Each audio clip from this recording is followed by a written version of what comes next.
Survivants, bonjour, c'est Crash de la team Les Audacieux. Aujourd'hui, je vous propose un petit gameplay de notre serveur ExilZ sur Tanoa.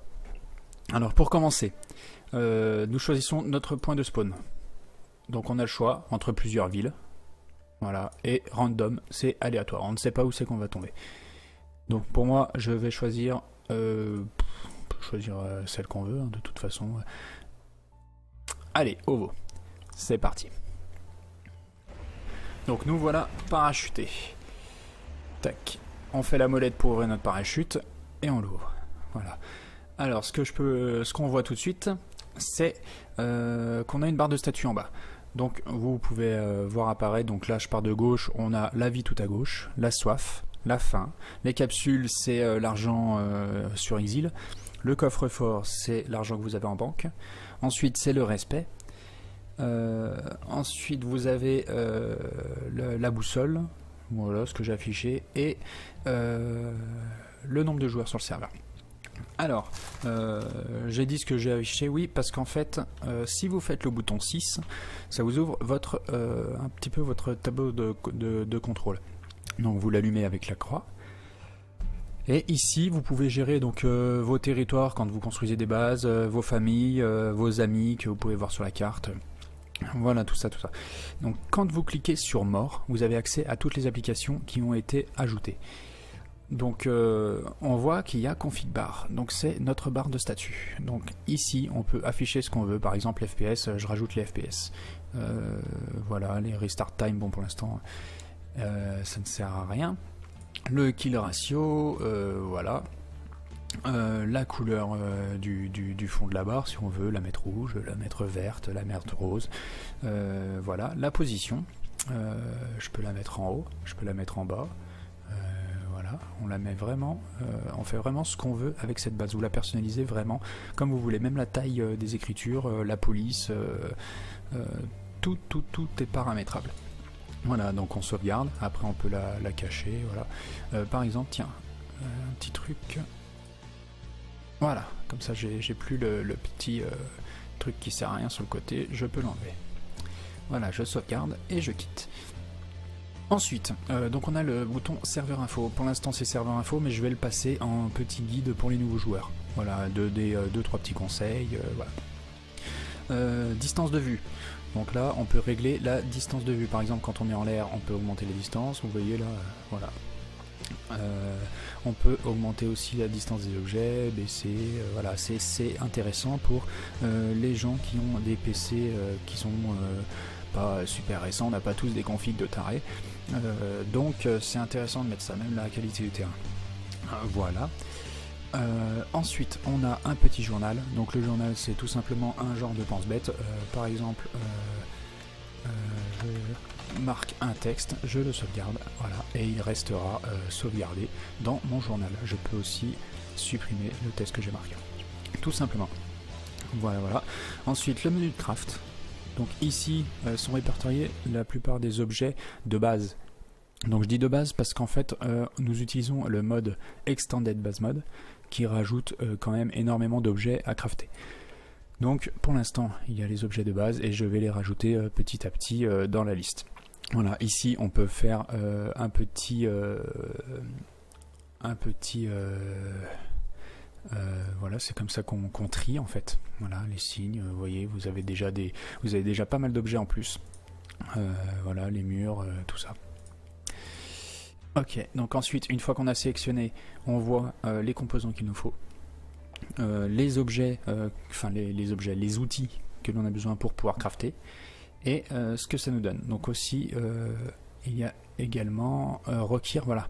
Require, c'est un peu un objet qu'il nous faut à côté de nous. Par exemple un feu, par exemple un établi, voilà, pour pouvoir construire tout ça. On a une fois sélectionné et qu'on a tout, on clique sur Craft, et l'objet se craft dans notre inventaire. Voilà, donc ce qu'on va faire, on va déjà atterrir. Voilà. Donc c'est simple, hein, on se dirige vraiment facilement, comme vos déplacements de personnages habituels. Alors vous pouvez voir sur la droite de l'écran, qu'il y a une genre de tétine entourée de jaune là. Donc cette tétine, elle apparaît quand vous êtes un nouveau joueur. Donc sur Exil, ils appellent ça les Bambis. Voilà, donc vous êtes à l'état de Bambi. Ça veut dire que vous avez des petits avantages, le temps de vous habituer un petit peu, de trouver un petit peu de stuff, tout ça. Donc un de ces avantages, c'est la possibilité de vous faire apparaître un vélo. Donc sur Exil, les vélos spawnaient un petit peu n'importe comment sur les routes, tout ça, ça crée des accidents parce que vous prenez un vélo en véhicule, votre véhicule était explosé. Voilà, donc on a décidé de rajouter ce petit bouton vélo Bambi. Donc j'ai mis entre parenthèses Bambi parce que vous pouvez le faire spawn que si vous êtes en mode Bambi. Voilà, vous voyez là, je ne suis plus en mode Bambi parce que ça fait 5 minutes que j'ai spawn. Donc je n'ai plus le petit logo à droite, je ne peux pas faire spawn de vélo. Donc c'est pour ça que je vous conseille de vite le faire spawn si vous en avez besoin. Moi là j'en ai pas besoin parce que j'ai trouvé un quad directement sur l'aéroport. Voilà, donc là vous voyez les zombies spawn déjà quoi, ils ne laissent même pas de répit. Sachant qu'un peu dans les zones de spawn c'est quand même relativement calme. Voilà, donc les zombies peuvent s'attaquer aussi à vos véhicules. Si vous laissez vos véhicules que vous partez loot, le zombie peut s'attaquer à lui et vous le cassez, vous l'endommagez. Alors, donc maintenant ce qu'on va faire, on va commencer à chercher du stuff. Parce que là c'est bien beau, on est là, mais on commence à voir notre faim qui diminue, la barre de soif qui diminue, et ça diminue quand même relativement vite. Donc on va chercher de quoi se nourrir, de quoi se stuffer, puis se défendre contre les zombies. Donc là je regarde vite fait dans les bâtiments, je ne vois rien. On a la possibilité aussi, comme là le son me dérange un petit peu quand je suis en véhicule, on appuie sur le bouton 5, vous voyez à droite, c'est des boules qui est. Voilà, ça permet de réduire le son du jeu. Allez, on va aller fouiller cette maison là. Tac, je remets le son normal. Comme ça j'entends un petit peu les zombies qui arrivent. Ouais, donc là j'ai pas de chance. Alors, où est-ce que l'on est? On est tout là-haut.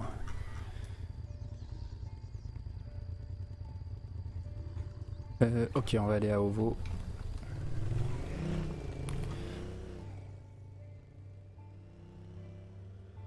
Donc, les zombies, alors spawn aléatoirement. Le nombre est plus ou moins élevé. Il y a également des hordes qui peuvent vous tomber dessus, donc à peu près toutes les heures ou toutes les 2 heures. C'est aléatoire. C'est pas impossible qu'il y ait une vingtaine de zombies qui vous tombent dessus, voilà, qui sortent d'un coin. Donc c'est pour ça qu'il est important quand même d'être toujours vigilant par rapport à ça. Alors, allez, je vais me garer ici. Et on va commencer à looter. Donc là, toujours rien. Décidément, aujourd'hui, j'ai pas bien de chance.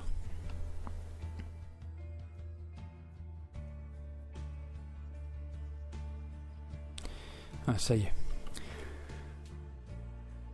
Alors, un vieux short, si on veut changer.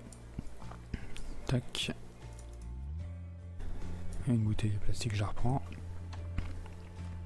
Voilà, déjà là, je suis officiellement plus un Bambi. Alors, on n'a toujours pas de loot.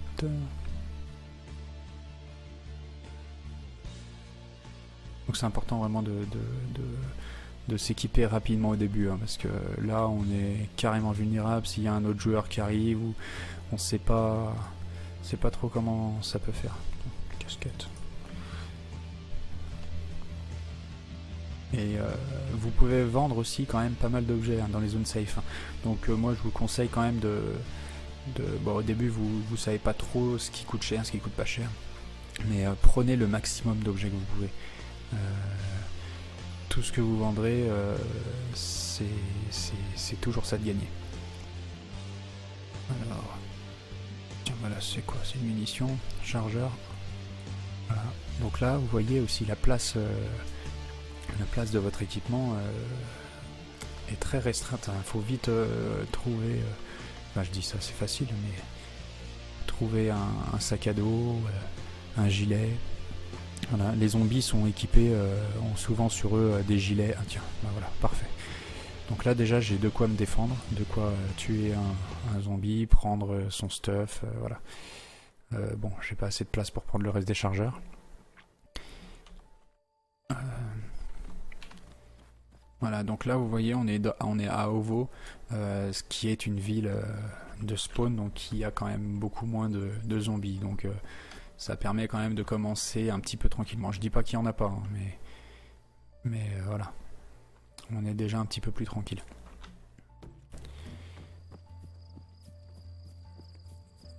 Ok, donc ce qu'on va faire... Tiens, bah, j'en parlais il y a 2 minutes. Voilà. Donc il n'y a pas beaucoup de zombies qui courent. Hein. Vraiment les zombies, la plupart, si vous visez en bas, bon lui il a pas de gilet, mais quand vous lui tirez dans le corps, il va pouvoir supporter quelques balles. Hein.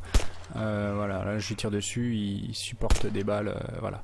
Vous tirez dans la tête, c'est direct. C'est un one shot. Voilà. Donc vous avez le petit message zombie neutralisé, plus 20. Donc ça vous rajoute 20 de respect. Le respect va servir à déverrouiller des objets dans les différents shops. Donc au début, vous ne pourrez pas tout acheter. Ni les véhicules, ni les... Voilà, il faut gagner du respect déjà. Donc le respect se gagne en tuant des zombies, en accomplissant des missions, voilà, etc. Donc là, on voit que ce zombie-là, il est pauvre, il a que dalle sur lui. C'est intéressant de loot les zombies parce qu'ils ont souvent des instadocs. Instadoc, c'est des piqûres en fait qui va remettre votre vie à 100%. Donc c'est très très intéressant, surtout quand on se fait blesser, ça pardonne pas. Et notre personnage est relativement fragile quand même. Si on a un accident en voiture, qu'on se prend, je sais pas, un trottoir ou quoi, on a tendance à vite perdre de la vie. Voilà. Il faut être vigilant aussi sur le petit message qui dit comme quoi vous avez neutralisé un zombie. Si c'est marqué explosif avec des points d'exclamation, c'est que le zombie va exploser au bout de 5 secondes. Quoi. Voilà, donc il faut être très vigilant là-dessus et ne pas se précipiter sur les corps pour ne pas exploser et puis tout recommencer. Donc là ça va, j'ai pas beaucoup de stuff, donc à la limite je recommence, il n'y aura pas trop de problèmes, mais c'est toujours emmerdant de mourir pour rien, quoi. Voilà, vous voyez, vous visez la tête, hein, ça va très très bien. Donc pour l'instant il n'y en a pas beaucoup, on est tranquille, peu de loot.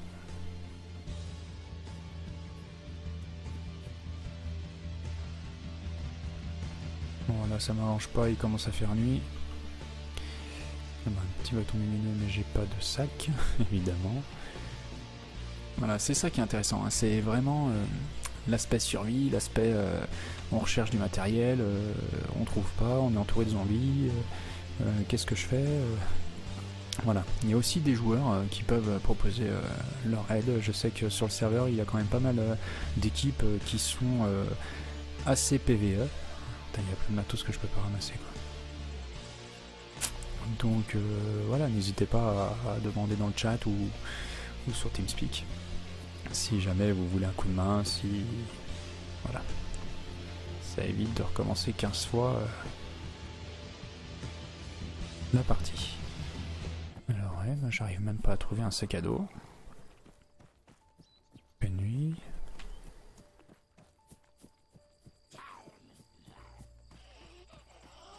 Ils sont où?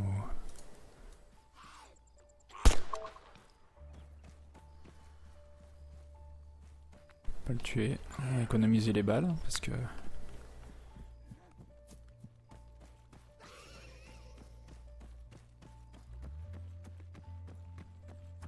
donc en haut à droite vous voyez qu'il y a deux épées qui se croisent, qui clignotent. Donc ça veut dire qu'on est en combat en fait. À partir du moment où on tire, on est en combat pendant un certain temps.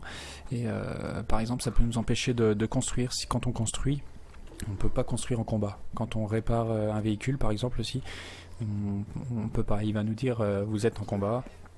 Et il faut attendre que l'onglet disparaisse pour pouvoir réparer le véhicule. Voilà, vous voyez, ça c'est un explosif. Alors là, il faut que je m'écarte. Et ça va exploser. Voilà.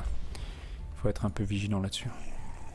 Donc là, il y a beaucoup de zombies civils, donc ils n'ont pas ils n'ont pas beaucoup d'équipement sur eux.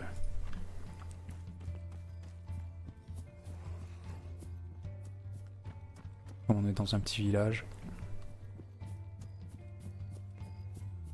Voilà, donc je pense que je vous ai déjà présenté la plupart des fonctionnalités pour bien commencer sur notre serveur. Je ferai des vidéos prochainement pour vous présenter le système de mission. Donc on a plusieurs systèmes de mission. Donc, vous voyez, il y a des caisses de matériel de construction, il y a des missions de bots, voilà. C'est quand même, il y a quand même pas mal de choses à voir. Donc je ferai des petites vidéos pour vous présenter ça petit à petit, pour pouvoir monter, pour pouvoir construire, pour voilà. Bon, et ben, je vous dis à bientôt sur notre serveur. N'hésitez pas à passer sur TeamSpeak, sur notre site. Je mettrai tout dans la description de la vidéo. Voilà, allez, à bientôt.